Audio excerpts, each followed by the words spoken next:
Osiris. We're mass communicating. We're mass communicating. We're mass communicating.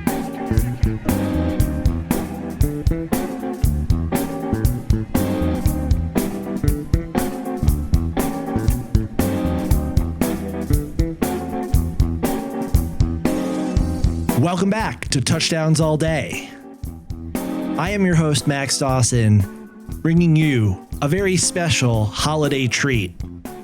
The first annual Plan C Touchdowns All Day Hanukkah Special.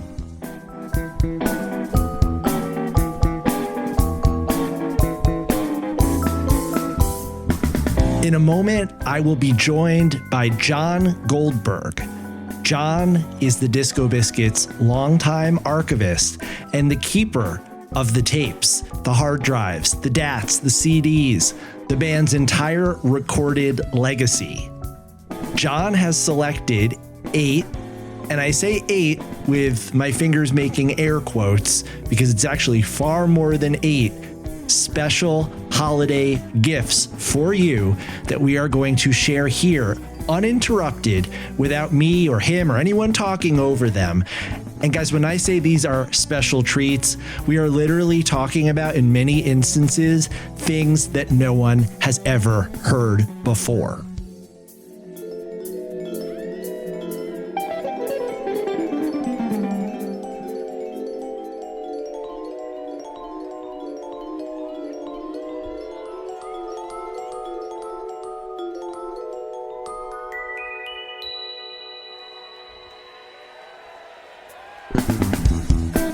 You're going to hear Zec C. You're going to hear demos. You're going to hear songs that no one's ever heard before. You're going to hear things that Mark didn't even remember the band did. That's how deep we are going into the archives, and it is all for you guys as a demonstration of our gratitude for all of the Disco Biscuits fans who have supported the band and the podcast in 2024.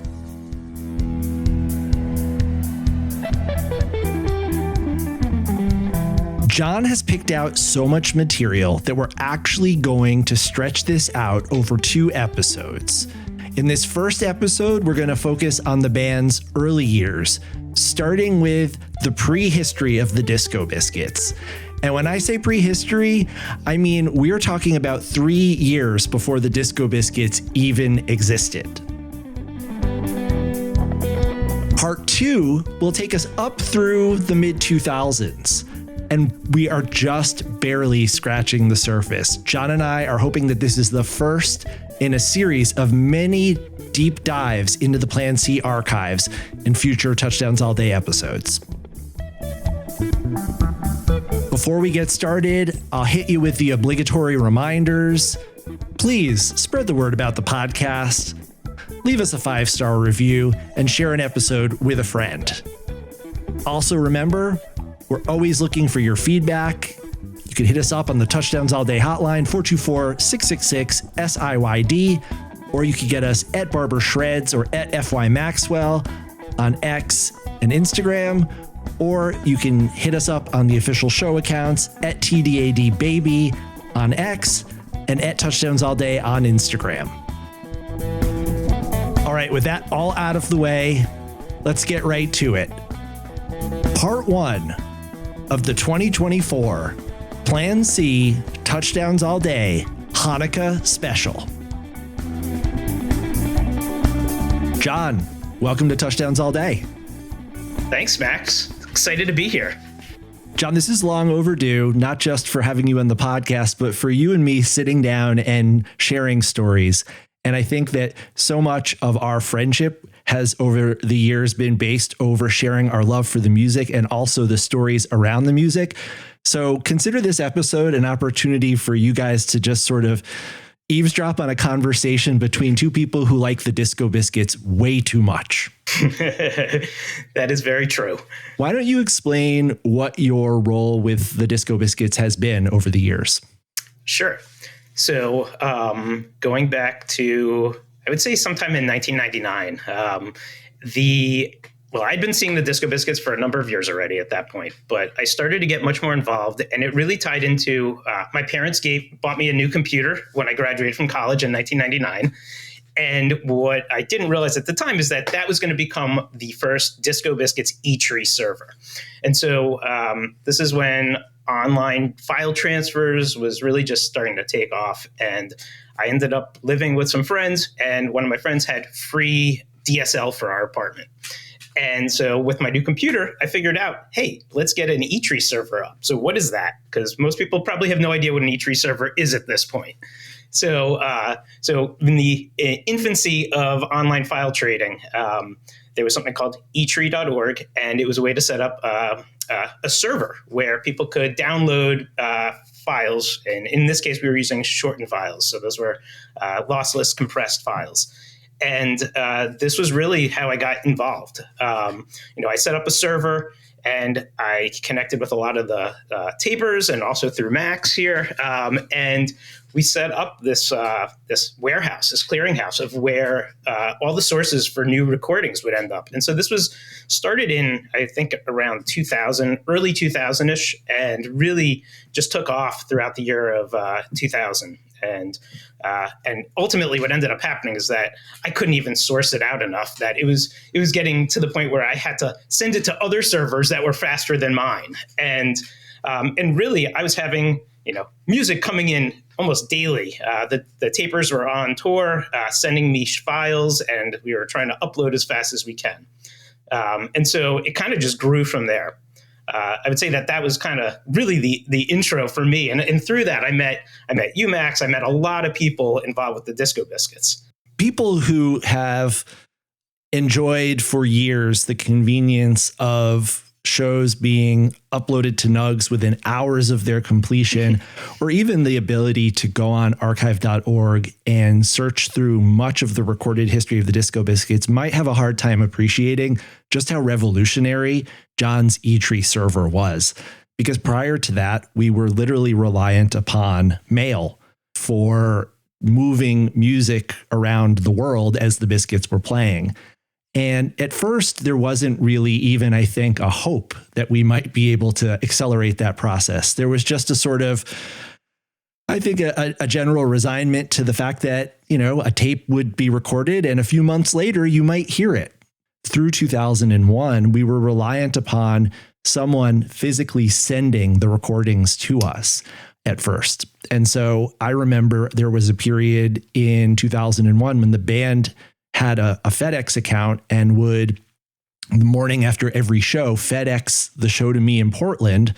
I would then quickly try to digitize it. And at the time, I think we had the ability to maybe put up one MP3 or two MP3s on a few different commercial websites that allowed you to distribute music. But we were talking about a very primitive technology at this point. So what Jon was doing, creating a system by which people could digitally transfer the files to a central location, and where Jon and others could process those files and go through all of the different steps that are required to turn a raw recording into something that you could listen to, download, burn to a CD. At the time, it felt pretty transformative and revolutionary, even if in hindsight, it feels absolutely antiquated. I mean, it was definitely felt very cutting edge at the time. I felt like we were doing stuff that no one else was doing. Now that's not true, of course, but it really felt like, we were on the cutting edge, though. And really, it was because we just loved the music so much, and we just wanted everyone to hear it and hear it as fast as possible. Like Max is saying, it would take months to get shows. I also always did blanks and postage. So people would send me blank CDs, and I would burn them back and send them off. And I was sending out, 25 packages a week at least, but that's why we wanted to do this online, because it just meant that it could grow exponentially at that point.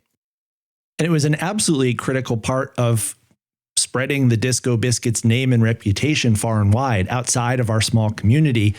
And at a really critical time, 2000, 2001, Phish is off the road. It's the Wild West of jam bands at that point. It's the period where everyone is trying to figure out, okay, who's going to inherit that mantle? Who's going to inherit the fan base? Obviously, a hugely creative time for the Biscuits and a time that many people look back on really fondly in terms of the music, but also the growth of the scene. But kind of powering that behind the scenes was this computer in Jon's apartment. It was a very makeshift infrastructure that was propping up a kind of grassroots movement to try to make the Disco Biscuits the biggest we could possibly imagine they could be. Beyond that, we set up groups around this. So we had our Plan C group, and we really, really dorked out about this stuff, and it was awesome. We would have very long conversations about the proper way to track shows. Where do you put that track between song A and song B, especially when there's a jam? Or what if it's inverted? There's very, very esoteric kind of discussions. And it got to the point where I just really could be in touch with where is that point? What is that moment when it flips to the next song? And it really influenced the way I just listened to music entirely, really. And just the way I appreciate the Disco Biscuits, I probably come at it at a little different angle than a lot of other people. And just really getting a sense of, where's that moment? And I would even be at shows, because I knew eventually later that night I was going to have to track out the show. And so I'd be mentally in my head being like, all right, that's the moment. I got to find that when I get this loaded up on the computer and I got to look at the waveform. That's really the way I visualize the music as a waveform of a whole set and seeing those peaks and valleys. It's just a different way to think about music and the live performance. Now, Jon, you mentioned a moment ago, Plan C. Let's explain to everyone what Plan C is. And I'll kind of pick up the beginning because I kind of coined the name and the vision, which you realized. I want to make sure credit is given where credit is due. Plan C was the name that I gave to an effort or an idea that every Disco Biscuits concert should be recorded and shared. And while that seems very elementary and taken for granted today, at the time when I first started seeing the band in 1998, I don't know, you probably had a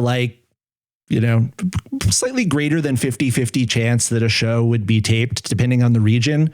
A West Coast show, who knows? An East Coast show, you were pretty much guaranteed that someone, a Tom C or a Mark Wargopoulos or a Kevin Sturtz, these are names that you might recognize from early tapes. Some of the earliest tapers, Tim Danielson, Nick Colovo, so many, and John Madigan, I don't want to leave anyone out, but there were so many tapers on the East Coast. We were making these recordings, but sometimes a taper might come to a show and they might be someone who just came to their first Disco Biscuit show and didn't know another Disco Biscuits fan. And that tape went home and got filed away in a drawer. So I had a vision or a dream, and I found a post on Discuss Biscuits from early, I think, 1999, where I first told everyone this dream I had, excitedly woke up and went on, typed out an email and sent it to everyone on the band's first mailing list. And it was, we need to have some sort of archive or effort to collect all of this music and get it out there, because what is happening here is very important. And Plan B was one of the newest songs in the repertoire at that point. And there was also a taper who was instrumental to getting me interested in the Disco Biscuits and building my original collection, and who taped so many of the earliest shows and set up so many people with their first tapes, who went by the name of Tom C. Now, a fun side note, Tom C, there was no C in Tom's name. His name was Tom Levine. Nobody really knows why he was called Tom C. I think the band named him Tom C. But anyways, Tom C was a sort of legendary figure amongst Disco Biscuits fans and tapers in that early era. And so out of respect to Tom and as an homage to Plan B, I came up with the idea if we would call this Plan C. And really what Plan C was at this point was a composition notebook that I gave to John Lesser, the band's sound man and road manager, and essentially like a shoebox at my house. And I would have John write down the names and email addresses of anyone who taped a Disco Biscuit show on the 1999 winter tour. And at the end of the tour, he gave me the composition notebook, and I would reach out to all of those people and try to finagle a way for them to send me a tape. And the shoebox came in where I would get the tape. I would make copies. I would do blanks and postage or trade or do trees. And then the DATs would go into this shoebox. And the shoebox eventually became too small and became a bigger box and a bigger box until the point where Jon stepped in and CDs, E-tree, short-in, lossless file trading all became a part of the equation. In 2001, when I stopped seeing the band and moved to Australia to go off and do grad school, there was only one real obvious candidate to continue the work that I had started, because he was really doing most of it at that point anyways through E-tree and his server, and that was Jon. And so I left Jon with the DAT deck, the big box, which was now a very large box. And Jon took things into a direction that, while I might have hoped things could have gone, I never could have envisioned the amount of work that it would have taken, the resources, the people, the collaboration, the organization that would eventually result in this amazing public archive of recordings that often has this Plan C stamp on it. So Jon, why don't you pick up the story from where I left off and gave you that shoebox, or now bigger box. It was a much bigger box. And also explain what the whole concept of like Plan C approved means when someone sees that on archive.org. Yeah. So I still remember the day I went to your parents' house and got this massive box. It was like Christmas and Hanukkah and your birthday all rolled into one, because this was like amazing. I was getting the archive. And so yeah, from there, I guess that was probably around 2002 is when I really kind of stepped into the archivist role.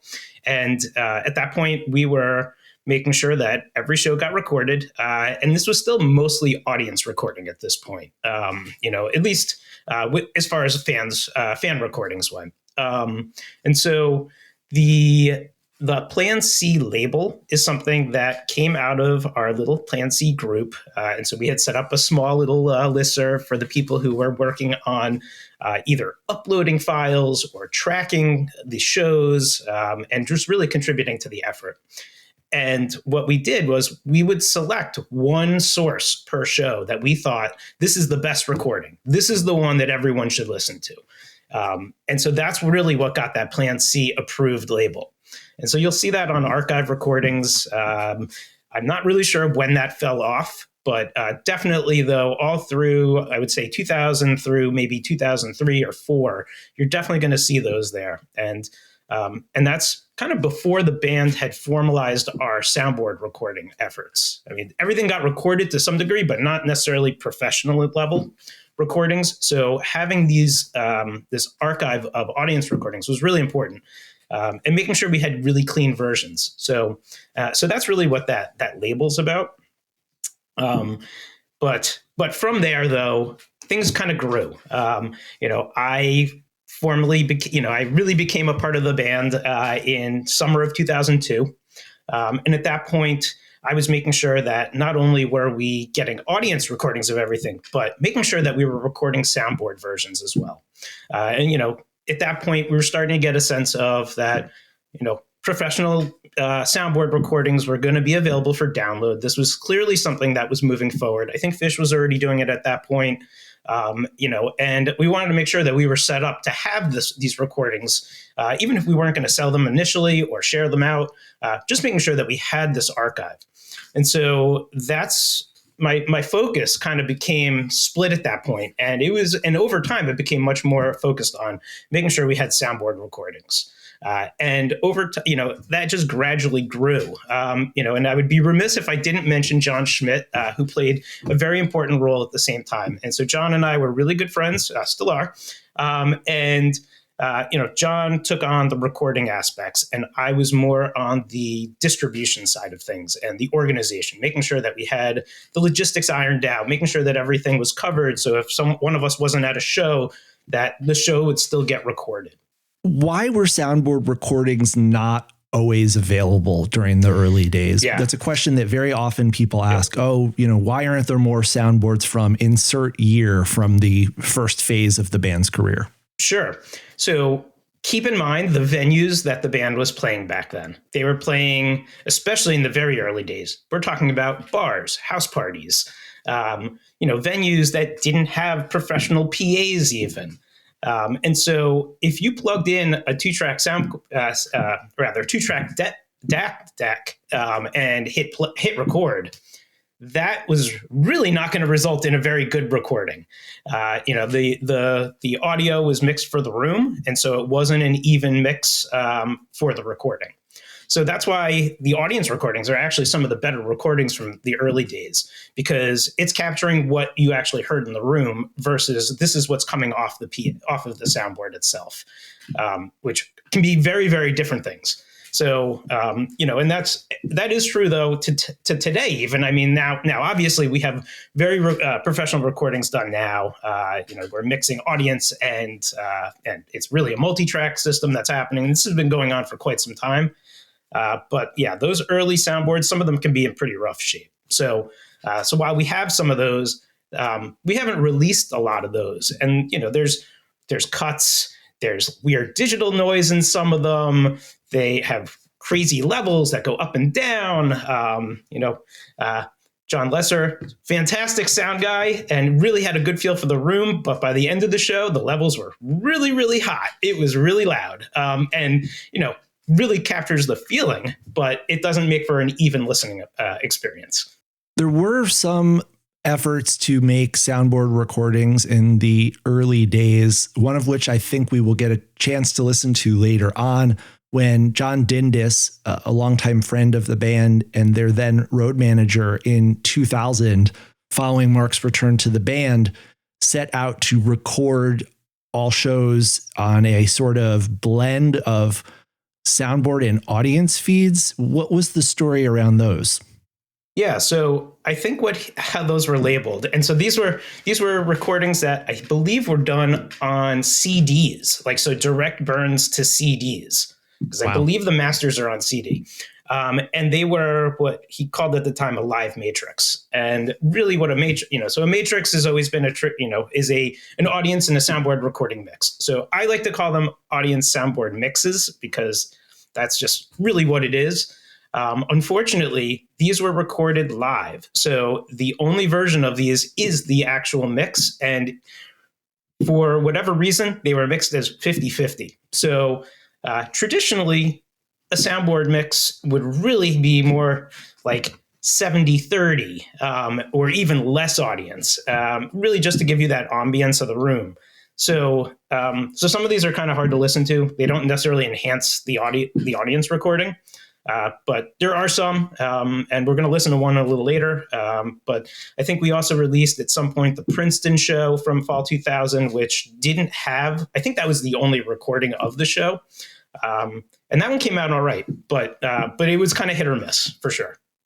When John Schmidt was on the road handling the recording and you were handling the distribution, what was the process like at that point? Sure. So basically the process was that John would, after the show, mix it down, depending on what recording technology we had. And it definitely kind of shifted over time. I think initially we were doing 4-track recording, or it was actually really just 2-track soundboards. Then it became a 4-track recorder. And then we actually went to an 8-track mix at some point. And so he would mix that down and upload to, I forget what service we used, but upload these complete sets. And then it would be my job in basically first thing in the morning before I would go to work, I would download the show and start tracking it out. And my goal was always to get it tracked out, get the files created. And, there was a whole naming convention and all that. It was very, very manual process. And this is originally when we were on a service called Disc Logic. Then we went to livedownloads.com, which is what Nugs is. So Nugs changed names from livedownloads.com. At what point did the band start commercially selling these recordings? It was probably around, I think that it was in 2006 or so. So I think that's when Disc Logic started. In between 2002 and 2006, what were you guys doing? I mean, we were capturing everything. We definitely had, and maybe I'm getting the timeline off here actually, because I think maybe it was more like 2005 is when we were with the initial Disc Logic. I know it was around, because one of the Camp Biscos, and I can't recall which, we even had thumb drive bracelets where you could go during the festival and get the show as an MP3 on a little thumb drive, and it was a bracelet that said the Disco Biscuits on it. So there was all sorts of things like that, and it's a lot of this is slipping my mind right now, but that was essentially how it worked, though, is that Schmidt would mix the shows, upload them, I'd track them out as fast as I can, and get them up on the websites. And this became much more formalized, though, as time went by. So by 2006, this was like, we were really had it down to a science. And I think our turnaround time was maybe like 2 or 3 days, which at the time was really good, especially given the limitations of how we were doing this. Basically running off of hotel Wi-Fi's and, my internet at home. So I want to ask if in that period between when you mentioned in summer 2002 and whenever the retailing of full complete biscuit shows via Disc Logic began, are there soundboard recordings from that period that have not ever been released to the public? I think most people would want to know if, for example, the Haymaker shows were recorded on soundboard, but many shows from that period, there are some represented on Nugs right now, but are there tapes out there in a box or on a hard drive somewhere that have not seen the light of day? So there is definitely a lot of shows that we had released originally for Disc Logic. And so, but when we switched services from Disc Logic to live downloads, we did not just take everything and put it on the new service. So while there's a lot that is not on Nugs now, it has been released at some point in the past. Now, that's not to say that there's not a ton of recordings out there that could be remastered and shared now. I think there's actually quite a lot. But as far, but something like Haymaker, that actually, unfortunately, there isn't, I don't think, a good 2-track soundboard recording of some of that show, some of those shows. Now, there is, the second night, the second set, I believe Rich Steele did a multi-track recording of that does circulate. But yeah, there are definitely shows, though, that we could get out there again, I think. There's a ton. I mean, I will say that there is a lot that was never even released, though. So there's stuff that has, for a variety of reasons. Now, not all these recordings, especially back in 2001, 2002, 2003, not all those are releasable quality. There's some that could have cuts in them, or a missing set rather. In the past, we were always really committed to releasing full shows. So there really wasn't an avenue for, we have this portion of a show, or this set, but, that's the sort of thing that I think, this podcast is great for, right? Is, we want to be able to share these bits of treasured history that there's really no other way to listen to. So there's a lot. It's just some of it definitely needs some work to clean up. But I do think that there's the majority of 2001 and 2002, there are recordings of. That's really exciting to find out. And one thing that I did when you, Jon, were kind enough to share with me your collected archives was to look up one of those shows that I had attended, I had taped, I had made a terrible tape of, but that had never circulated. That was the May 3rd, 2001 Salt Lake City show.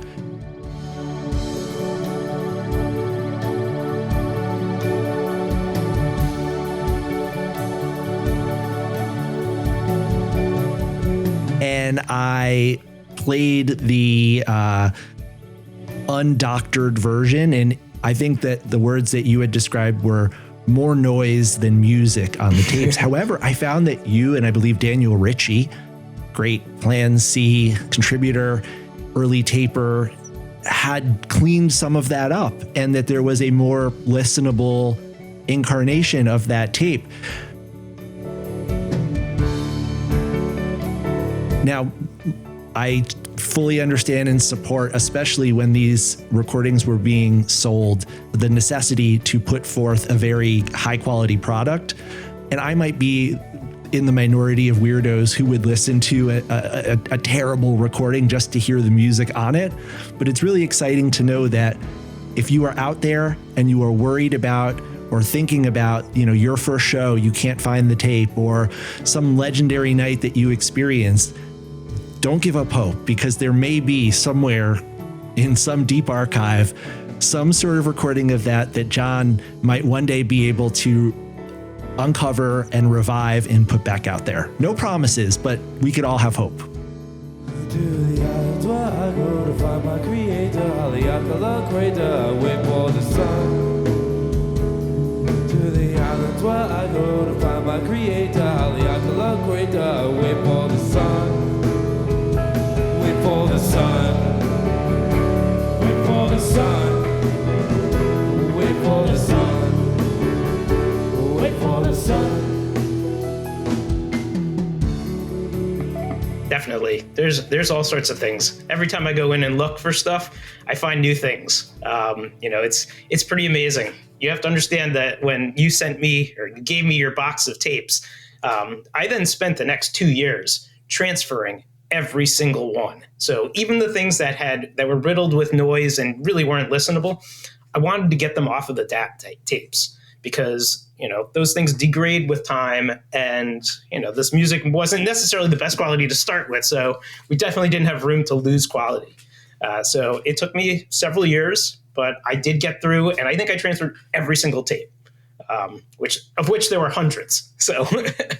But Jon, for some reason, my first show is missing. Yeah, I don't know why. We're going to have to go on a deep dive. We'll have to ask around.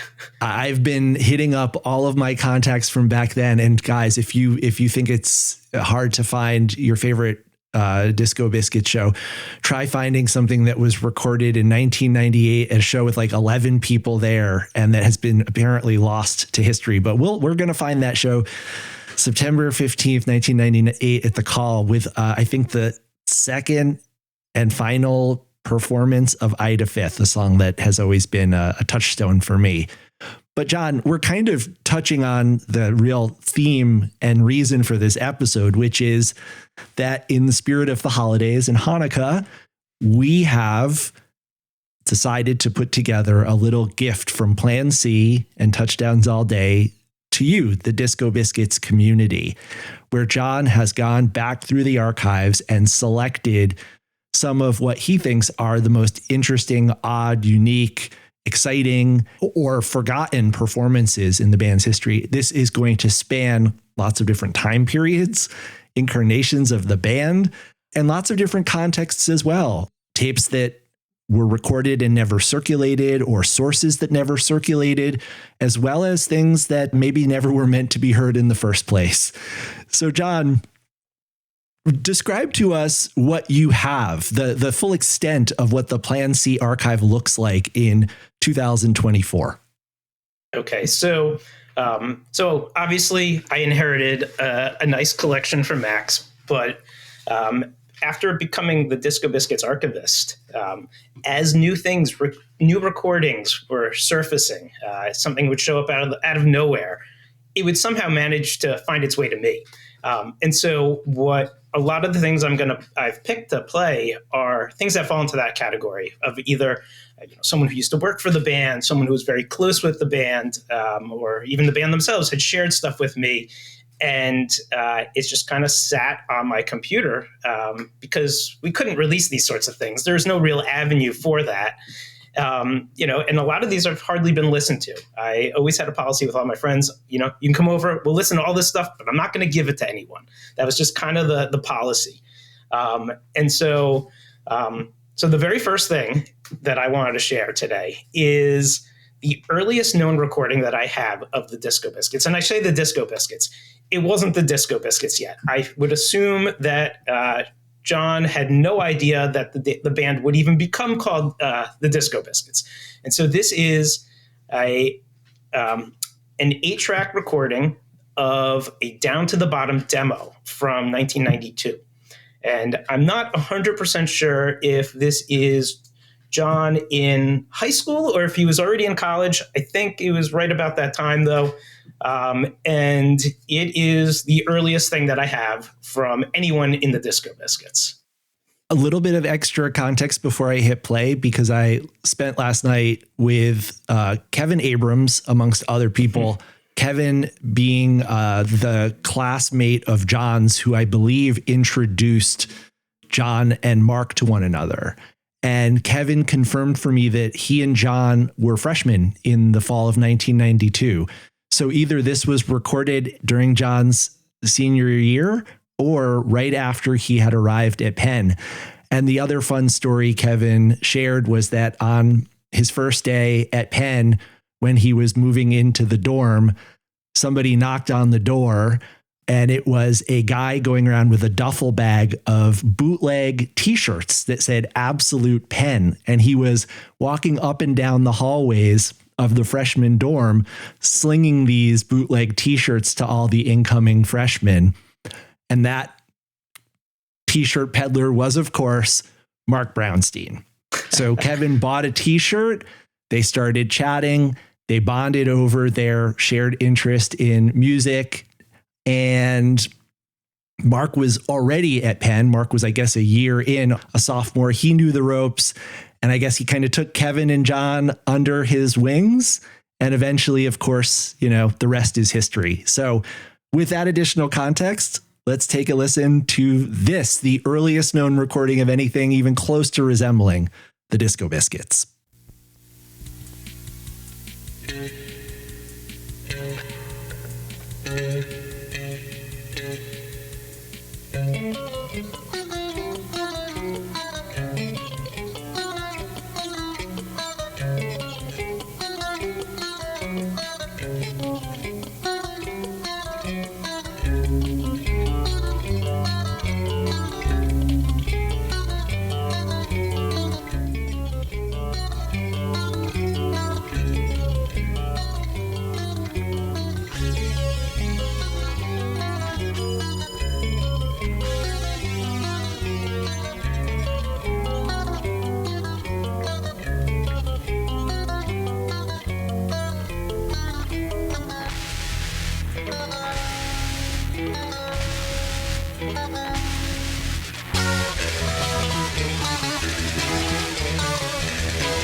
feels like home.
A white man was disappointed, and then one day all the same. Yet he was wild, the president, and he waited to understand what's greater than now on that. It can be the cause of why you're sad. The way going is just the same. It's not the kiss and fly without wind, without guide.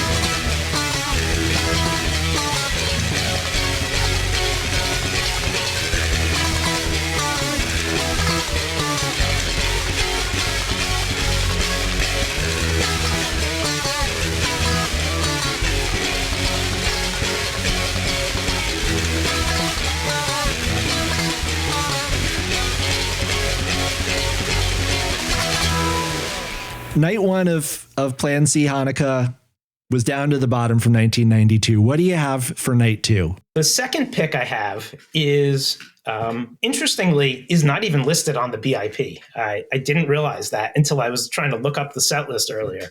And so it is February 3rd, 1995. So this is at a frat party. It was Pi Kappa Alpha at UPenn. And this is the earliest recording of the band that I have. And this is before they were the Disco Biscuits, so this is Zec C. And what we picked is the first recording that I have of Nughuffer.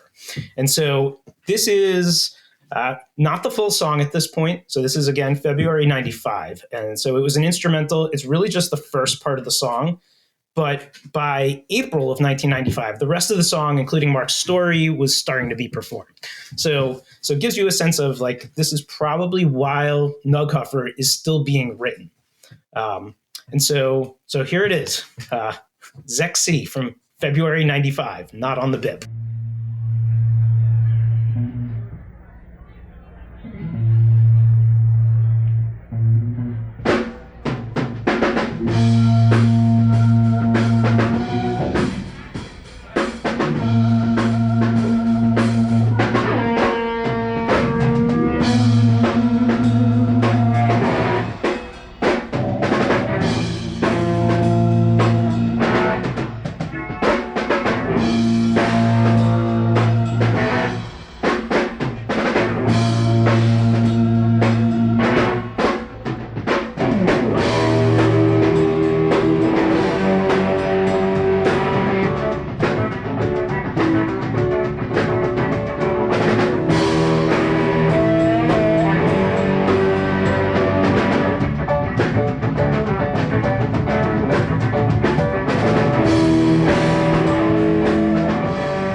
So, John, what is Zec C? People have probably heard the words Zec C in the lyrics of A C to B, but might not know the history behind that term. Sure. So Zec C, as far as I understand it, was just the name that the Disco Biscuits were billed as prior to sometime around July 1995.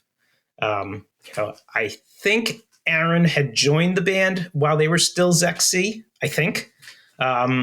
But that's kind of what they were known before they became the Disco Biscuits. It's also an island in the Aegean, according to many Nughuffer stories. John, let's keep this to day 2 of Plan C Hanukkah. Let's go with the other Zec C recording that you've selected for us. What do you have from April of 1995? So from April 1st of 1995, this is from an unknown venue. I'm assuming it's someplace in Philadelphia. This is a track that I don't really know the name of. It's something that I've just for years called Waltz with Lyrics. It sounds somewhat like Devil's Waltz. It's not, though, exactly. I don't really know much more about it than that, but it's just an interesting slice of what the Disco Biscuits, or I should say Zec C, was thinking as far as what they were playing in April 95. John told me that this song didn't have a name, and then I thought I had solved the puzzle when I heard the banter at the end of the track, which I apparently misheard because I thought the song was called No Point. But I think John actually was saying that the song has no point. So you be the judge. Let us know what you think.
From No Point on April 1st, 1995 as Zec C, we fast forward to the end of 1995 to to a show that I feel like, I don't know, Jon, has this show been out there? I feel like there are certain shows from 1995 that people have that sometimes circulate. Is this one of them? And really, what is the status of the recordings from that period?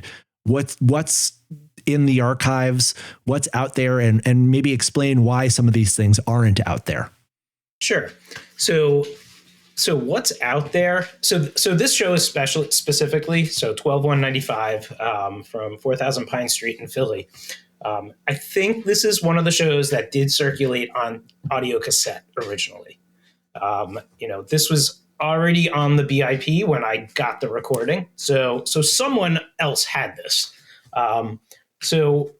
But as far as like what else is there, there's a smattering of shows that I have. There's probably, there's not a lot of Zexy, and there's a few shows from the latter half of 95. But for the most part, what's listed on the in the setlist file is for the most part what exists. I'm sure that there was a lot more that when you think about it, this was a new band playing frat parties, playing small bars. It's not the sort of thing that drew tapers to, and they certainly weren't recording the shows themselves. So that's a part of why, there's not a lot of these. Another factor is that these were all audio cassettes.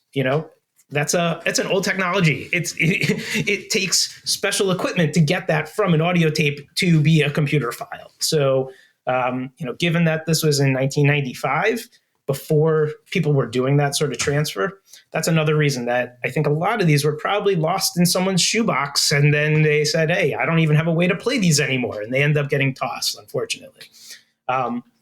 Another factor that comes into why these didn't circulate is that there is a lot of covers. There's covers of Phish songs that are, some of them are well played, some of them aren't, but early on, the band really tried to separate themselves and put a little bit of distance between themselves and Phish. And when you think about it, it was a smart move.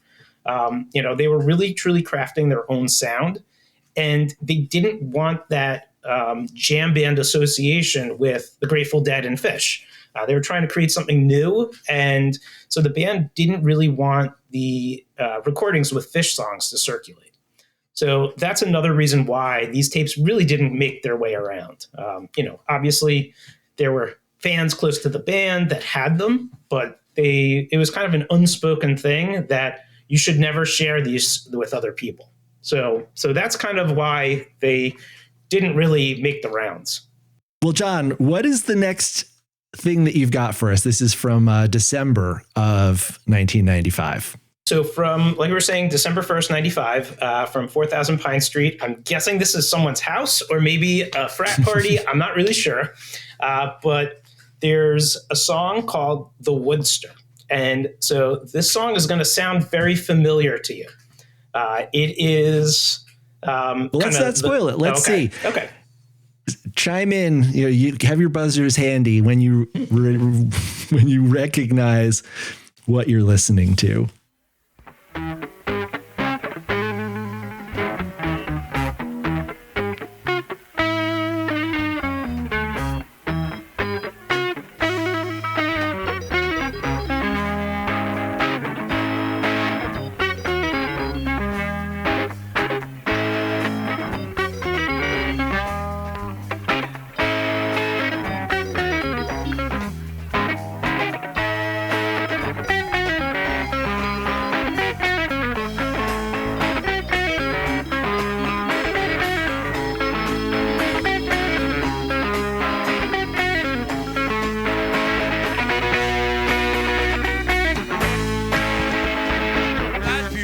Been overworn.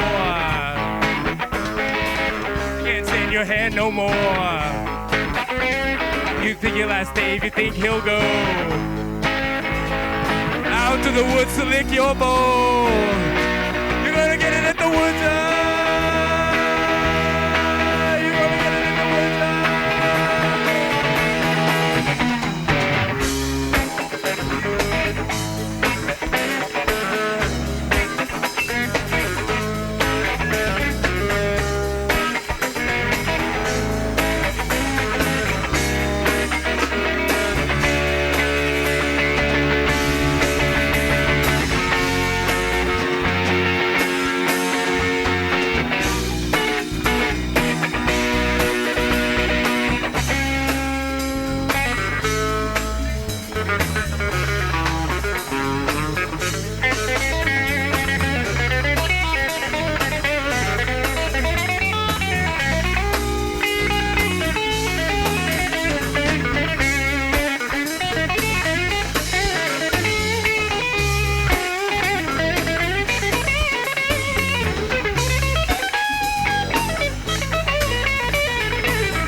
Jon, I don't even want to guess what this song is about.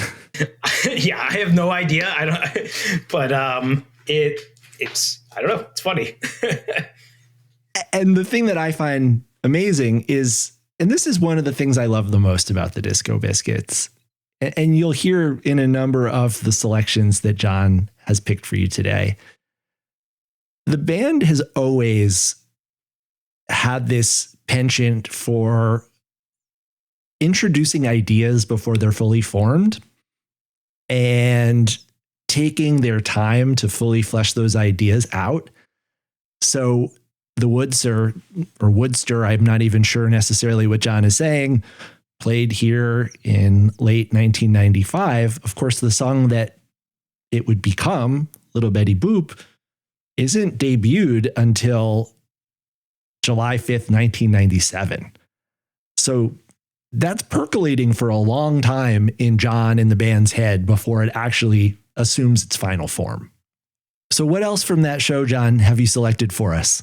So there's another track from that same show that is another familiar song.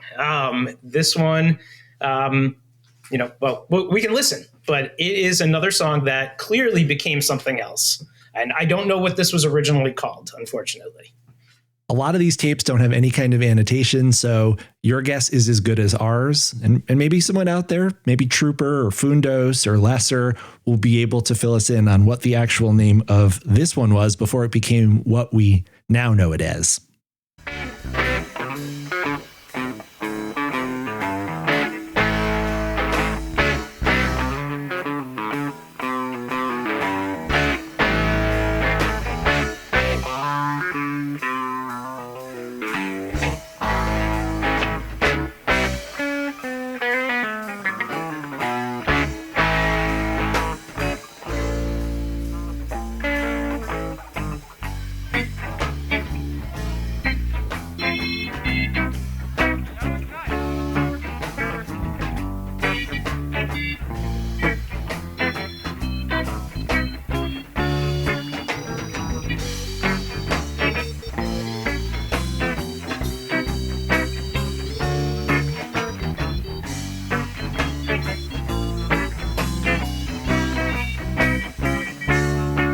You know my baby, she really gets around. My baby knows everybody in town, but not by the faces. She never says a word to them about me. I want to tell her my soul is gone, and I don't want to be free.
Thank you. We're going to take a little break. We'll be right back. So, John, checking the Biscuits Internet project, they've got this one actually listed as Frog Legs, but it definitely isn't Frog Legs. And Frog Legs, likewise, would not make its first appearance until summer of 1997, this time at the Grog and Tankard on June 5th. Yeah, I don't know. Someone else must have heard this tape and thought the same thing as us. Like, yeah, that's clearly Frog Legs.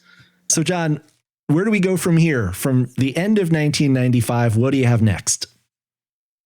So one of the songs that I feel like has been requested many, many times over the years is a track called Endo. And I believe it was written about a friend of the band's, but that's about all I know about this song. Unfortunately, there's not a lot of great recordings of Endo. There's actually like a demo session that I thought was going to be great when I got it. And unfortunately, it is Endo, but it is them playing little pieces of Endo over a 25-minute track. Unfortunately, it doesn't include any of the lyrics. So it's really just a studio outtake of them messing around with Endo. But I did find a recording that I don't think circulates at all. There is one track. There is an Endo from 1996 that's on YouTube. This is, I think that's from February 8th, 96. So what I've picked today, though, is Endo from February 13th, 1996. This is the Campus Grille at Temple University in Philly. And this may be the best recording that I have of Endo.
And don't climb over your pets. Don't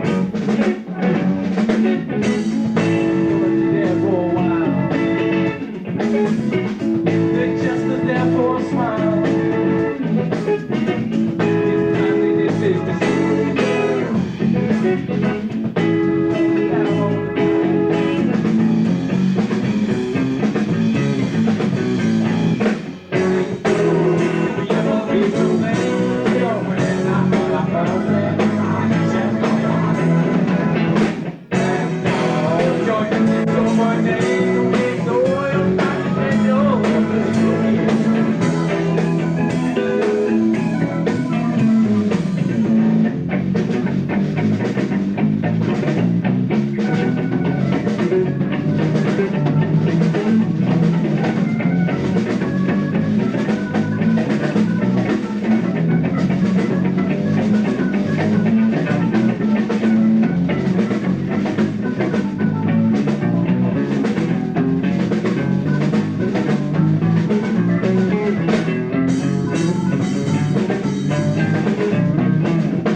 Jon, any hypothesis why Endo has perennially been one of the songs that fans request the most, especially considering it's one of the songs that we have the fewest known existing recordings of?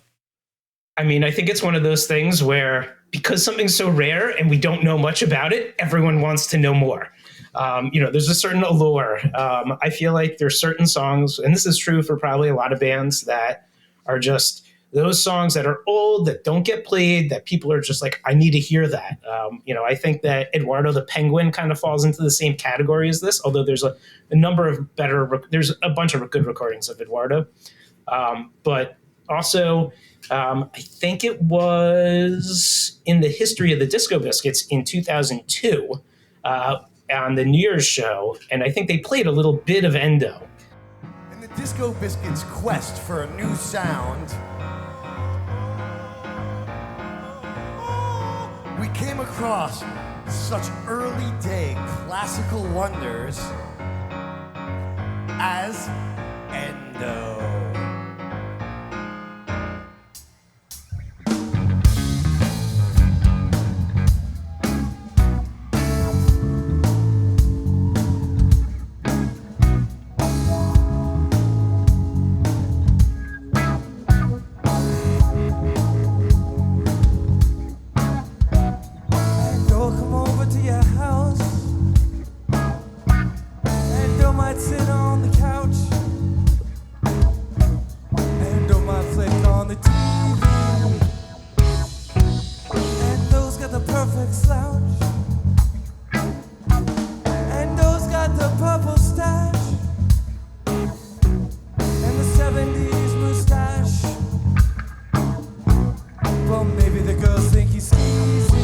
They only play part of it, and I always hypothesize that's because they didn't remember the rest because there's no recordings of it. So, but I think that's why. It's also got just a really infectious bass groove, I think, that is just fun to listen to. So my hypothesis is it's got a great title, and who wouldn't want to hear a song called Endo by the Disco Biscuits? Very fitting. And I've also heard, as you have, that it's named after a friend of theirs from back then. I still think there needs to be an original Disco Biscuits rock opera just made up of songs about their friends from Penn or from growing up. Bernstein, Trooper, Bert, or Little Eye, excuse me, and Shemra. I'm sure we can find even further examples of songs where the band was, as Andy Bernstein explained in his recent interview on Touchdowns All Day, making fun of their friends and trolling them a little bit in the way that you could in 1995, 1996. You couldn't make a funny meme of them and put it on Instagram. You'd write a whole song about it and play it at a frat party while they were there and let them hear the lyrics. So, Jon, thank you for doubling the number of known circulating recordings of Endo the Disco Biscuits community is internally in your debt. From here, Jon, I know you're going to fast forward a little bit. The years 1997, 98, and 99 are very exhaustively represented online, perhaps less so on commercial download sites like Nugs, but archive.org, where I think you really see the most comprehensive effort at collecting, collating, and putting forth the best sources. The Plan C mission in a nutshell is in that period, 97, 98, 99, kind of post baby band, pre-commercial live downloading. Is there anything, though, from that period that isn't out there that you think really needs to one day see the light of day? So it's interesting because when we first started uploading to archive.org, we sort of had a policy of any recording before 2000 was okay to put onto archive. And so that included the few soundboards that we had that were out there that had been circulated. And so that is really why there's not a lot that got held back. I don't have really anything from that time frame that doesn't exist on archive or hasn't circulated widely already. Maybe for a future episode, I'll see if I can find something at all. I mean, but truthfully, there's not a lot. We did a really, really good job back then of making sure that everything got, or as much got recorded as possible, and that we shared it with as many people as possible, because we didn't know, that was before we really had archive even. So just making sure that it was in a lot of hands because, we didn't want to lose stuff. So, but yeah, there's not a lot that didn't get circulated in that time frame. You did such a good job. So I think, though, that you did mention that there were sources maybe that people hadn't heard, where if, for example, an audience of a certain show circulated, but there was only a partial soundboard or problems with the soundboard. And so I think that some of your next few selections fit into that category. So what do we have next from 2000? The next pick is from November 18th, 2000. This was a show at the Odyssey in Ithaca, New York. And this is a recording. This is one of the recordings that Jon Dindis made, one of those audience soundboard mixes. And it is the first appearance of Tricycle.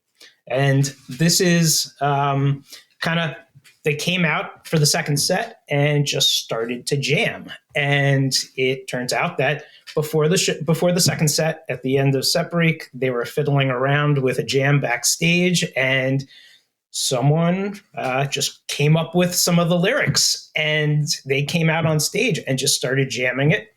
And Tricycle was born.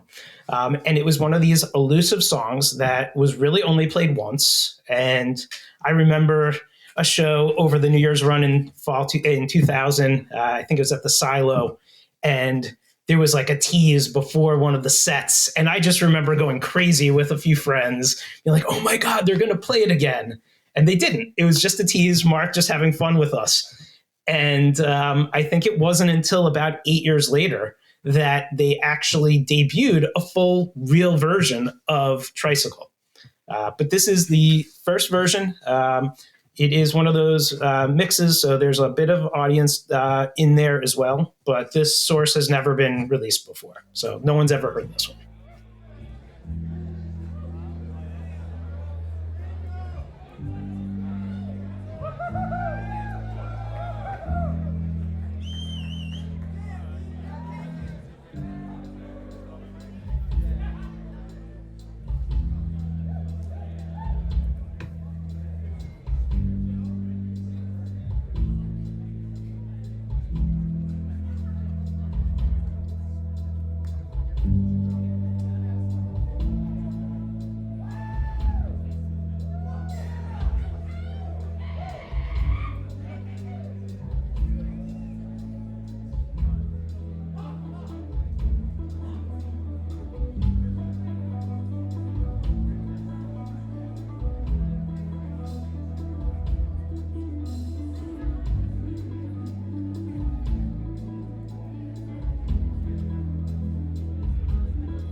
All right, Jon, your next selection is the one that when you and I first started talking about this was the one that you were the most excited about right off the bat. Tell us what you've picked from 2001. So I picked from May 3rd, 2001 at La Zona Rosa in Austin, Texas. And this is definitely one of my favorite unreleased soundboards.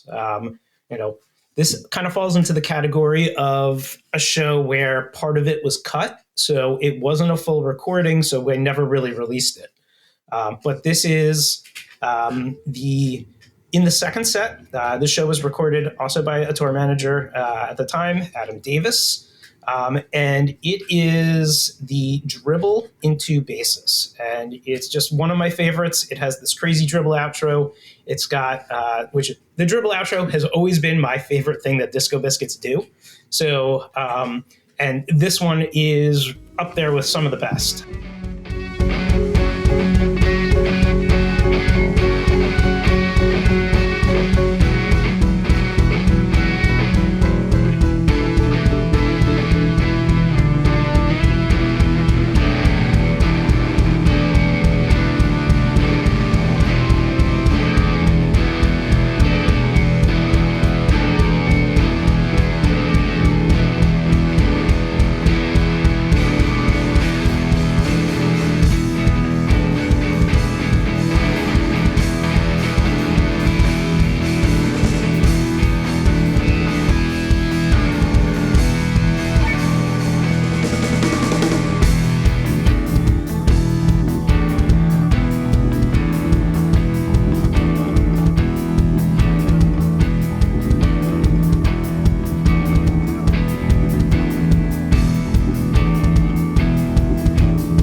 And John, clarify for me, that one is a previously uncirculated source. The audience recordings are out there?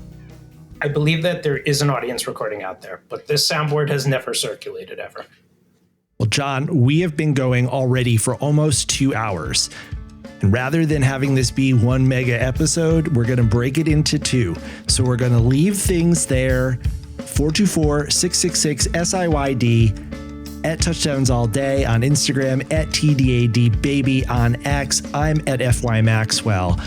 John and I will be back real soon for the rest of the Plan C Touchdowns All Day 2024 Hanukkah special.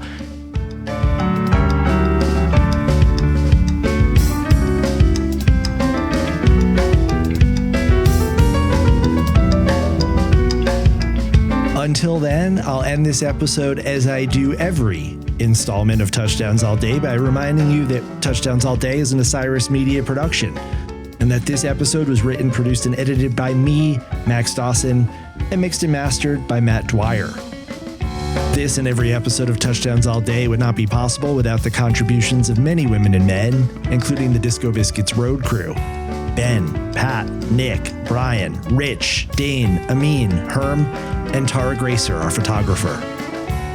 The band itself, Mark, John, Aaron, and Alan. Ben Baruch and Andrew Kaplan at 1111 Management. The Touchdowns All Day Advisory Committee, that's Andy Bazzani and Mike Walsh at the Biscuits Internet Project. Russ Tabes, Dave Cook, Scott McClintock, Rich Steele, Ian Armstrong, and our newest members, Jon Goldberg, John Polides, and Colleen Stern. Our multimedia producer, Alex Mazer. Coaches Joey Friedman and Steve Martocci.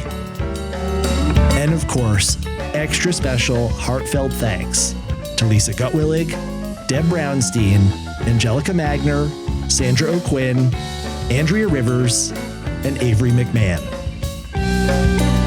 On behalf of John Barber, Jon Goldberg, and the entire Touchdowns All Day family, this is Max Dawson saying see you next time. We're mass communicating. Mass communicating. Mass communicating.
Osiris.